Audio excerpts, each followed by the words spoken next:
Hey, hope y'all are doing well. Happy 2020. This is Tabitha Jane coming to you. I wanted to share with you a little bit more about my experience. I was born into a narcissistic family. My stepfather and later his wife, my stepmother, were both narcissists. My stepfather was, I guess you would call overt, like totally in your face, uncaring, um, brutal. And for me, being extremely sensitive and an empath, didn't know I was one. And for me, it was incredibly painful. I want to share with you because I don't believe I'm the only one out there. And we all have our own stories. Maybe my story will resonate with you and help you on your journey. And that's my goal. They say your mess is your message. This is not a comfortable one. I'm not going to lie. But I feel very strongly compelled to share things I've not shared before. So, my stepdad was the type of person, if you asked a question, you were challenging him. So, for whatever reason, I guess because I'm an empath, I don't know, I always believed the only stupid question is the one you don't ask. I mean, that's how you learn. And I am a very, very inquisitive by nature. I love learning new things, and I want to understand. Well, I would ask. And asking would resort in me being yelled at. And when I say yelled at, I don't just mean yelled at. I mean in my face. He would be nose to nose, spit spraying on me, and one of his favorite things to do was to take his finger and jab it right there on the chest bone. And how dare you question, and how dare you, who do you think you are to be asking? I mean, it was, and again, being super sensitive, to me, it was devastating. But I loved him. He was my dad. He was the dad I knew growing up. I learned my coping mechanisms were to anticipate, I guess, I didn't know I was doing it, but I used my talents to read what he wanted to try to be one step ahead.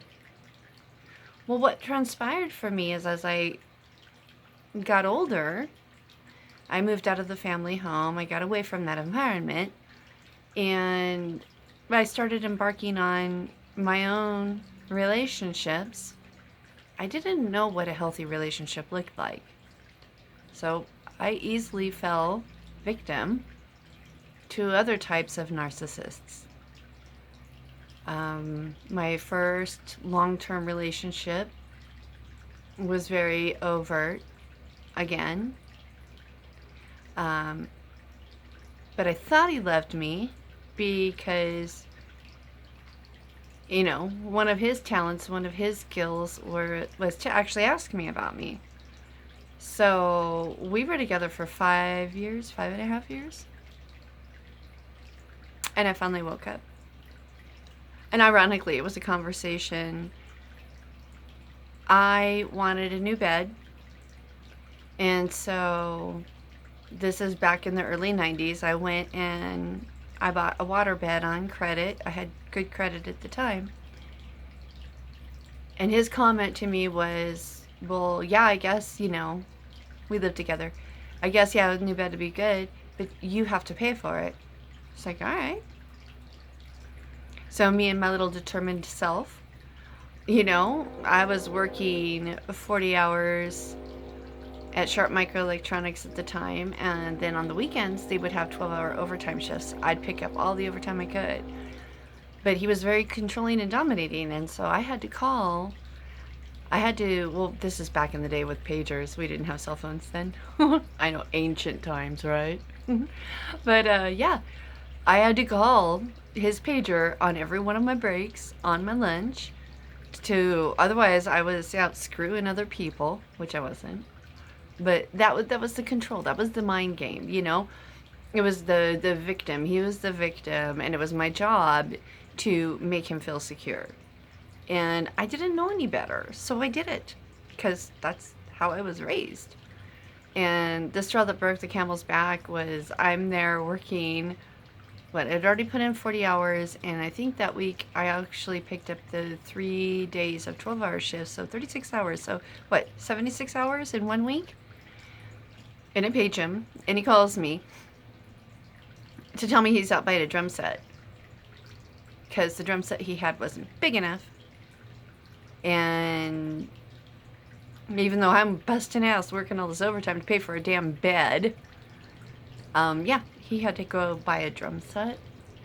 And I remember I told him, I said, well, I guess it's okay, you know. I mean, if it was something I really wanted, you would do it for me, right? And he laughed at me. And he's like, hell no. Only took 5.5 years, y'all. And I finally realized this person really doesn't care about me. The next relationship was, I actually married him. He was the father of my children. I wouldn't say he was so much an overt narcissist. I think he was more covert. He was always the victim. Everybody was out to screw him. Everybody was taking advantage of him. The whole world was against him, you know, but at the same time, there was the manipulation. It was subtle. It took time to build up. Yeah, it took time to build up. And ultimately with him, it was sex games.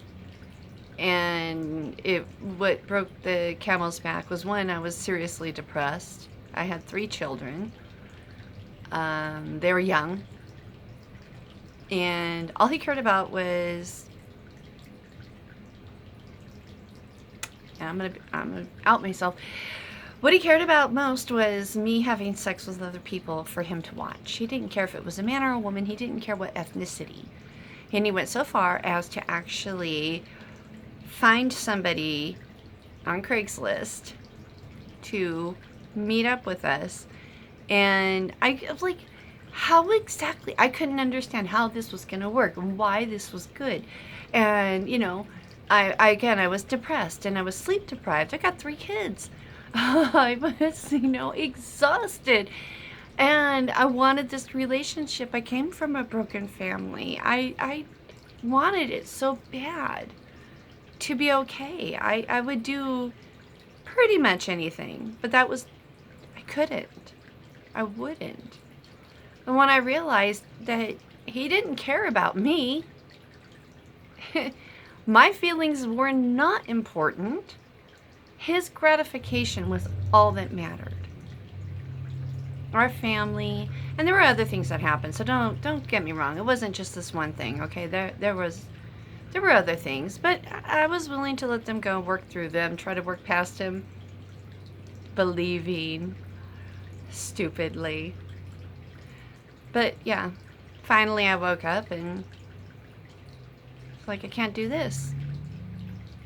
I mean, I was not a good mom in regards that I was so emotionally effed up. I was not giving my children. I was not being the mom I wanted to be.